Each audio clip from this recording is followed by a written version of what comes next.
ሰላም ጤና ይስጥልኝ አድማጭ ተመልካቾቻችን፣ ይህ ቁም ነገራም የተሰኘው የዩቲዩብ ዝግጅታችን ነው። ለዛሬ አሳፍ ኃይሉ ስለ ፑቲን እናንብብ በሚል ርዕስ ስር ያሰፈረውን እንደሚከተለው እናቀርብላችኋለን። ካነበብክ በኋላ ፊቱን ያሳየኝ የምትል ከሆነስ ማንበብ ግን እውን ሙሉ ሰው ያደርጋል ወይስ? ይህን ስፈልገው ነበረ በቭላዲሚር ፑቲን ማንነት፣ ታሪክ፣ ውስጥ ስብዕና፣ ዓለማዊ እይታ፣ ስነ ልቦናዊ ውቅር፣ የህይወት ጉዞና ተሞክሮዎች እና የሚንቀሳቀስበትን አጠቃላይ ሎጂክና የመጨረሻ ምኞት በሁለት በራሻ ሲቪልና ሚሊተሪ ጉዳይ ላይ ያሉ በተባሉ ሪሰርቸሮች የተጻፈ መጽሐፍ አገኘሁት። በጠቅላላው ከነመጣቀሻውና ድህረ ማስታወሻዎቹ በ550 ምናምን ገጾች ጥቅጥቅ ተደርጎ በጥቃቅን ፎንቶች የተጻፈ የዳጎሰ መጽሐፍ ነው። በኖርማል ፎንት ቢጻፍ ከ1000 ገጽ የሚተናነስ አይደለም። ትላንት ሀብዬ ጀመርኩት። ካለብኝ የጊዜ ሽሚያ ጋር ሳስበው መጽሐፉን ልቅም አድርጎ እንደ ጥናት ለማንበብ በርከት ያሉ ቀናትን ሳይጠይቅ አይቀርም። ምናልባትም 1 ወር ከዚያም ከፍ ያለ ጊዜ ይፈጅብኝ ይሆናል። ግን በብዙ የተደነቁ ሪቪወሮች፣ የፖሊሲ ሪሰርቸሮች በአይን ገላጭነቱና ከፍ ሲልም በፑቲን ላይ የተጻፈ ሙሉ የምርምር ሥራ እስኪደነቅ የቆየ ድርሳን እንደመሆኑ በራስ እይታ ይዘቶቹን ለማጤንና የግራ ቀኙን እውነታ በነፃ ሚዛን ለማጣራት የፈለገውን ጊዜ ቢፈጅ አንጠርጥሬ ሳላነብ አልተወውም። ውዝፍ ዕዳዬ ነው፣ ግዴታዬ ነው። ማንበብ ማንበብ ማንበብ፣ አሁንም ማንበብ፣ ሁሉንም ማንበብ፣ የግራውንም የቀኙንም ማንበብ፣ የራስን ትንሽዬ ግንዛቤና አቋም ትንሽ በትንሽ መገንባት ግድ ነው። ተማሪ ነህ አንብብ፣ አስተማሪ ነህ አንብብ፣ የፖሊሲ አናሊስት ነህ አንብብ፣ የፖለቲካ ተንታኝ ነህ አንብብ። ፑቲን የሰው ልጅ አንድ የስብዕና አይነት ሆኗል። ፑቲንነት እንደ ፐርሰናሊቲ እየተጠና ነው እና ደጋግሞ መጣብኝ። እንቀጽል፣ እናንብብ፣ እንቅራ የሚል ሐሳብ። ዕድሜ ለንባብ፣ ዕድሜ ለመጽሐፍ፣ ዕድሜ በዓለም ሁሉ በሚተቻቸውና በሚያብጠለጥላቸው ስንት ታዋቂ ፊት መጽሐፋቸውን ደጉሰው እንካችሁ ለሚሉን የዘመናት ልሂቃን። ቤትህ ቁጭ ብለህ ሁሉም ማንበብ መታደል ነው። ማተሚያን የፈለሰፈው ጉተንበርግ የተባረከ ይሁን እንለዋለን። መቼም ማንበብ ግዴታ አይደለም፣ ግን ዓለምን በትክክል እንደሆነችው መረዳት ትፈልጋለህ? አንብብ። ሀገሬስ ከእነዚህ ነገሮች መሃል የት ላይ ነች?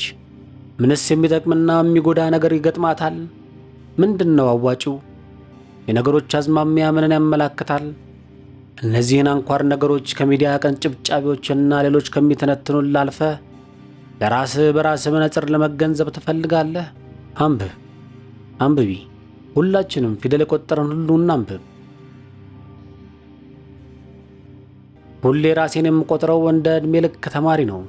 በሆነ ወቅት ላይ አይኖቼ ቢጠፉ እንኳን ማንበብ እንዳይቸግረኝ በጣቶቼ ዳስሼ ለማንበብና በመርፌ ለመጻፍ እንድችል ብሬይል ወይም አይነ ስውራን የሚጠቀሙበት ፊደላት ሳጠና ነበር። ዕድሜ ለሁሉ አልበቃ ብሎኝ እንጂ በብዙ ቋንቋዎች የተጻፉትን ሁሉ ማንበብ እንድችል ብዙ ቋንቋ የመማር ጊዜውና እድሉ ቢኖረኝ ምንኛ በወደድኩ። ማንኛውም ፊደል የቆጠረ ሰው በግድ ማንበብ አለበት፣ አለዚያ ፊደል መቁጠሩ ጥቅም አልባ ነው። ሳታነብ የምትይዘው አቋም ሁሉ አቦ ሰጥ ነው። አንበበህም የግዴታ የተጻፈውን እንድትከተል የሚያስገድድህ የለም። ማንበብ ግን ዓለምህን በዳበሳና በሌሎች አይን እየተመራህ ለመገንዘብ ከሞከር ያድንሃል። ምንም አይጠቅም ይሆናል። አዌርነስ ብቻውን በቂ ነው። ቢያንስ ስለ ሁሉም ነገሮች ባይሆን ስለሚመስጡህ ነገሮችና የሚመስጡህን ነገሮች መርጠህ ማንበብ የግድ ነው። አንድ የማደንቃት አክስቴና ባሏ አሉ። ከልጅነት እስከ እውቀት ዕድሜ ሳውቃቸው ባልና ሚስት ከሥራ ደክመው መጥተው እራት ወይም ምሳ ቤት ውስጥ ተበልቶ ከእንቅልፍ እኩል ሁለቱም በየፊናቸው ወደየጥናት ክፍላቸው ወደየጓዳቸው ገብተው የሚመስጣቸውን የሚመለከታቸውን ያነባሉ። 3 ወልደው ለኮሌጅ ያበቁ ብዙ የህይወት ጫና ያለባቸው ናቸው። ግን ተማሪነታቸውን አላቁም። እጅግ ገርሞኝና ያስቀኑኝ ነበር። እሷ ሐኪም፣ እሱ የሳተላይት ኢንጂነር ነው። ለእኔ ከቤተሰብ ኃላፊነት ጎን ለጎን ዕድሜ ልክ ማንበብና አእምሮን ማሳደግ እንደሚቻል ትልቅ አርአያ ሆነውኛል። ሌሎችም ብዙ አርአያ አድርጌ የምወስዳቸው የቅርቤ ሰዎች አሉ፣ የራሴም አባት ጨምሮ። በበኩሌ በሕይወት ዘመኔ የምፈልገውን መርጬ ራሴም በራሴ ያስተማርኩ ሰው ነኝ። ማንም አስተማሪ ወደምፈልገውና ወደሚያስፈልገኝ ርዕስና እውቀት ይጠቁመኛል እንጂ እንደ ግሉኮስ ጭንቅላቴ ላይ ሰክቶ ሃናሁ ብሎ እንዲመግበኝ ራሴን በተቀባይነት ብቻ አመቻችቼው አላውቅም። ፊደል መቁጠር ከቻልክ ሌላው ሰው ወዳየውና ወደሚመስለው ወዳወቀውና ወደ ተገነዘበው ነገርና አቅጣጫ ይጠቁመሃል እንጂ አንተን ቁጭ ብሎ እንደ ቄስ ትምህርት ቤት ቀለም ሲያስቆጥር አይኖርም። ማንም ሰው ለአንተ ሊሰጥህ የሚችለው ነገር በነገሩ ኢንተረስት እንዲያድርብህ ማድረግ ብቻ ነው። የተቀረው ያንተ ፍላጎትና የራስ ምርጫ ይሆናል። ብዙዎቻችን በተለይ የኛ ሀገር መማርን የሆነ ቦታ ላይ የሚቆም አድርገን ስናስበው አገኛለሁ። ይገርመኛል በጣም። በአንድ ሙያ ውስጥ ብቻ ሺህ አይነት ዕውቀቶች አሉ። አንዱን ስትጨርስ ሌላ ይጠብቅሃል። አንዱ ራሱ ባለበት አይቆምም፣ ሁሌ ያድጋል፣ ይሰፋል፣ ይቀጫል። በየዕለቱ የሚጨምርና የሚቀነስ አለው። ፊደል የቆጠረ ሰው ርዕሰ ጉዳዩ እጅግ ቴክኒካል ሆኖበት መሠረታዊ ግንዛቤውን ለመጨበጥም ካልከለከለው በስተቀር ስለ ሁሉም ነገር የተወሰነ ግንዛቤ ሊኖረው የግድ ነው። አንድ የባዮሎጂ ፕሮፌሰር ሆኖ ግን ሕግንም ሕክምናንም ጆርናሊዝምንም ፖለቲካንም ቴዎሎጂንም እና ሌሎች ብዙ ነገሮችን ሲያጠና የኖረ የሚያስቀና አጎት አለኝ። ተገርሜ አላባራም። እንዲህ አይነት ሰዎች ረሃቤን ይቀሰቅሱብኛል። ቋንቋ የተፈጠረው ፊደል የተቀረጸውና ዋና አገልግሎቱም ያንዱን ሐሳብና ዕውቀት ተሞክሮ ለሌላው በቀላሉ ለማስተላለፍ ይመስለኛል። ሁሉን የቻልከውን አንብበህ ቀስመህ በሁሉም አቅጣጫ የተሳልክ የሰላህ የበሰልክ ሰው እንድታደርገው ነው ራስህን። እንዲህ ስል ሲቪል ኢንጂነሮች፣ አርክቴክቶች ጓደኞቻቸውን የሚተርበቡበት ቀልድ ትዝ አለኝ። An architect is a guy who wants to know everything that he ends up in knowing nothing about anything. አርክቴክት ሁሉንም ነገር ለማወቅ የሚፈልግ ፍጡር ነው። የሆስፒታልን ንድፍ ለመስራት የሆስፒታሎችን ሥራና አገልግሎት፣ የመሳሪያዎቹን አይነትና መጠን፣ ግንኙነት፣ የሚንቀሳቀሱበትን ቦታና እያንዳንዳቸው የሆስፒታሉ ክፍሎች የሚሰጡትን ዓላማና አገልግሎት ጠንቅቆ ማወቅ ይኖርበታል። ቲያትር ቤትን ለመንደፍ ስለ ቲያትር ቤት አሰራር ማወቅ አለበት። የእሳት አደጋ መስሪያ ቤትን መንደፍና የጦር ካምፕን መንደፍ ወይም የአየር መንገድን ንድፍ መስራት ሁሉንም እያንዳንዱ ነገር ራሱን የቻለ የተለየ ዕውቀት ይጠይቃል። በዚህ የተነሳ አርክቴክቶች ዕድሜያቸውን የሚጨርሱት ስለ እያንዳንዱ ነገር በማጥናት ነውና ስለ አንድ ነገር ብቻ ስፔሻላይዝ ለማድረግ ይቸገራሉ እና መሐንዲሶች ጓደኞቻቸው ያሸፉባቸዋል። ጃክ ኦፍ ኦል ፖትስ በት ኖ ትሬድስ ኦር ጃክ ኦፍ ኦል ትሬድስ ማስተር ኦፍ ነን እያሉ ቀልዱ ቀልድ ነው። ግን በሕይወት ስትኖር በትንሽ በትንሹም ቢሆን እንደ አርክቴክቶች አይነት የቻልከውን ሁሉ ነገር የማወቅ ያልተቋረጠ ስብዕና መገንባት ይኖርብሃል እንደ ሰው ብዬ አምናለሁ። ብዙ ጊዜ የሚገጥምህ ደፋር ሰው ታገኛለህ። አንድን የተለየ ነገር ነው ያጠናውና የሚያውቀው። ከዚያ ግን ስለ ሌላውም ነገር በድፍረት ሲናገርና ሲደመም ታገኘዋለህ። እሱ ያጠናው ስለ ሴቶች ጥቃት፣ የሚናገረው ስለ ኒኩሌር ጥቃት። ይሄ ነገር እንዴት ነው? ወይል አንብቦ ራሱን በራሱ አሳውቆ አስተምሮ አጥንቶ መርምሮም ሆነ ተመራምሮ ከሆነ እሰየው። አለበለዚያ ግን የሚናገረው ሁሉ ከንቱ ነሲብ ብቻ ነው። በከንቱ ነሲብ ስንት የዓለም ነገር ስንት የሀገር ነገር ጠፍቷል። ግን ማንበብ የሚባል ነፍስ አድን ነገር አለ። ማንበብ ከነሲበኛነትና ከጥራዝ ነጠቅነት ይጠብቃል። ካነበብክ ብቻ ነው ይቅር ልልህም መችለው እንጂ ያልዋልክበትን ነገር ስትቀባጥር በሰማ ታዝቤ አላባራም። የኛ ነገር ብዙ ጊዜ እንዲያ ይሆንብኛል። ማንበብን ባህላችን ስለማናደርግ ራሳችንን የዕድሜ ልክ ተማሪ ለማድረግ ኑሮና ልማድ ስለሚይዘን ብዙ ነገሮቻችንን ለነሲበኞች አስረክበን ያልተጨበጠ ነገር እንዳንጠለጠለን እናዘግማለን። እነዚህ ነገሮች ድምር ውጤታቸው በሀገርም በዓለምም ደረጃ ያሻቅባል። ያው ነው። ይህን ስለ አንድ የቅርብ የዓለም ነገር ትዝ አለኝ። የአሜሪካው የቀድሞውን ፕሬዝዳንት ጆ ባይደንን አንድ ጋዜጠኛ ጠየቀው። ለማንበብ ጊዜ አለ ሆይ? ካለስ ምን አይነት መጽሐፎችን የምታነበው ብሎ ጠየቀው። ለንባብ የማውለው ጊዜ እጅግ ጠባብ ነው። ብዙ ጊዜ በአማካሪዎች ሐሳብ ለመምራት እገደዳለሁ። ግን ባለችኝ ጊዜ የግድ የማነባቸው መጽሐፍት አሉኝ። ለምሳሌ ፊዮና ስለ ቭላዲሚር ፑቲን የጻፈችው መጽሐፍ። ይህን የባይደንን አስተያየት ሳነብ ይበልጥ እገረማለሁ። ባለፈው ሌላ ጋዜጠኛ ሲጠይቀው ነበር፣ እውነት ግን እርስዎ ፑቲንን ፊት ለፊት ነፍስን ሰይጣን የነጠቀ ሰው ነህ ብለውታል? መረጃ ስለደረሰኝ ነው፣ እርሱ ያረጋግጡልኝ። ባይደን ሳቀ። አይ አንተ እንዳልከው እንኳን ቃል በቃል አላልኩትም፣ ግን ይሄንኑ ለማለት ነው የፈለግኩት። አብረን ሄድን፣ እርሱ እያስጎበኘኝ እያለ የብዙ ሰዎችን አይን ተመልክቼ የውስጣቸውን ሐሳብ ማወቅ እችላለሁ። ያንተን አይን ግን ሳየው ባዶ ነው፣ ነፍስህን ላገኘት አልቻልኩም አልኩት። ጋዜጠኛው ሌላ ጥያቄ አስከተለ። እና ግን ይህን ሲሉት ፑቲን ምን መልስ ሰጠውት?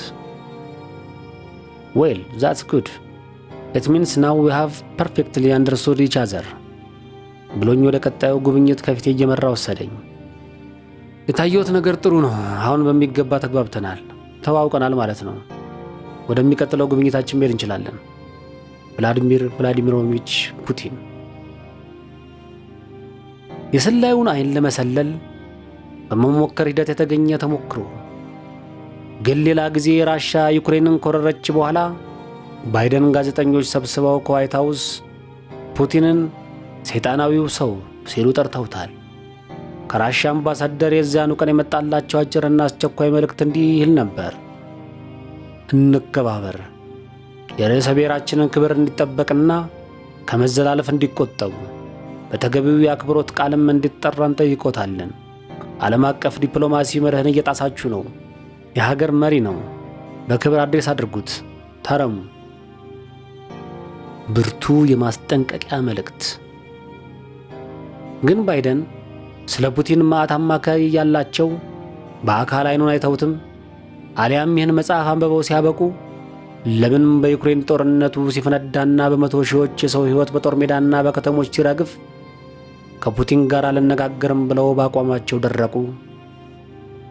ከሚያነብሰው ሁሌ ተማሪ ከሆነ ስብዕና ስለ ፑቲን ከአማካሪዎቹ አልፎ በራሱ ለማወቅ ጊዜውን ከሰጠ ሰው ሰውየውን በዓይኔ ያሳየኝ ብሎ ድርቅ ማለት የተሟላ ስብዕና መገለጫ ይሆን? ያውም ወደ ኒውክሌር ጦርነት የሚያመራ አስፈሪ ፍጥጫ ከዕለት ዕለት እየጨመረ በሚመጣበት በቀለጠ የጦርነት ሰማይ ስር። ወይስ ጆ ባይደን ከዚህ መጽሐፍ ስለ ፑቲን ስብዕናና ስነ ልቦና ወይም ማንነት ምን አይነት ስለ ሰውየው ጨርሶ መደመሚያ የሚሆን ሐሳብ ቢያገኙ ነው? አላውቅም። ይህንን ሌሎችንም ነገሮች ጨምሬ ለማወቅ ስል ግን ይህን መጽሐፍ የግድ ማንበብ እንዳለብኝ ተሰማኝ። እነሆ እጄ ከገባ ሁለተኛ ቀኑ። ቀኑን ለሰራዊት፣ ምሽቱን ለመጽሐፍት፣ ሌሊቱን ለአራዊት ሰጥተን ተነስተናል። ይህን መጽሐፍ ማንበብ ጆ ባይደንንም ፑቲንንም ማንበብ እንደሚሆንልኝ አምናለሁ። በበኩሌ የጆ ባይደንን መጽሐፍ አንብቤያለሁ፣ ግን እስካሁን የጆ ባይደንን ነፍስ አላገኘኋትም። ምናልባት በዚህ መጽሐፍ በኩል አገኘው ይሆናል። ባለፈው የካረን ዳዊሻን ስለ ፑቲን ክሌፕቶክራሲ የተጻፈ አስገራሚ ሪሰርች የሚባል መጽሐፍ አንብቤያለሁ። ብዙ መረጃዎች ነበሩበት። ልክ አንድ የስለላ መስሪያ ቤት በሆነ ሰው ላይ ለዓመታት ያጠናክረው የሚመስል ብዙ ውስጠ ምስጢሮችን የሚያውጣጣ መጽሐፍ ነው። ግን ብዙ ነገር የአንድ ወገን ስሞታ ብቻ ነው እና ስም ማጥፋት። ሁሉንም የፑቲንን እንቅስቃሴ የእኩይ የጋንግስተሮች ጨዋታ አድርጎ ማቅረብ ነው። ሚዛናዊ አይደለም፣ አይነ ገላጭ ግን ነው። ከነትዝብቴ ገድኘዋለሁ። አሁን ግን ይሄኛውን መጽሐፍ ብዙዎች በገለልተኝነቱ ሲያደንቁት ተመልክቻለሁ። ከሆነ ወይም ቢሆን ኖሮ ግን ፑቲንን አላናግርም ብለው እስከ መጨረሻዋ የሥልጣን ሰከንዳቸው ደረቁት ባይደን ይህን መጽሐፍ አንብበው ሌሎችም እንዲያነቡት ይጠቁሙት ነበር ይሆን? አልመሰለኝም። አይመስልም። ግን እስቲ ጉዱና ያለው ከሁለት ወር በኋላ ስንገናኝ ጠይቀኝ። አሁን ወደ ስነ ፑቲን ፐርሰናሊቲ ኮንሴፕት እኮ ሆኗል። ፑቲንነት ራሱን የቻለ የስብዕና መገለጫ እየሆነ ነው። በነገራችን ላይ እዚህ ከመጣው ያወቅኩት አንድ የሚወደድ የብዙ ነገሮች ቅልቅል ወይምና ከፍ ያለ ካሎሪም ያለው አንድ ምግብ አለ። በተለይ ህንዶቹ፣ አረቦቹና ከኪውቤክ የመጡት ይስሩት አቦ ጣት ያስቆረጥማል። ፑቲን ነው ስሙ የምግቡ። መልካም ፑቲን። ፈጣሪ ኢትዮጵያችንን ይባርክ። እናንብብ፣ እንቀጽል፣ እንቅራ እና እናቅራራ። እንጻፍም እንጂ ስለ ፑቲኖች። አመስግኛ በቃው። መልካም ጾም፣ ሰናይ ቀን። አሳፍ ኃይሉ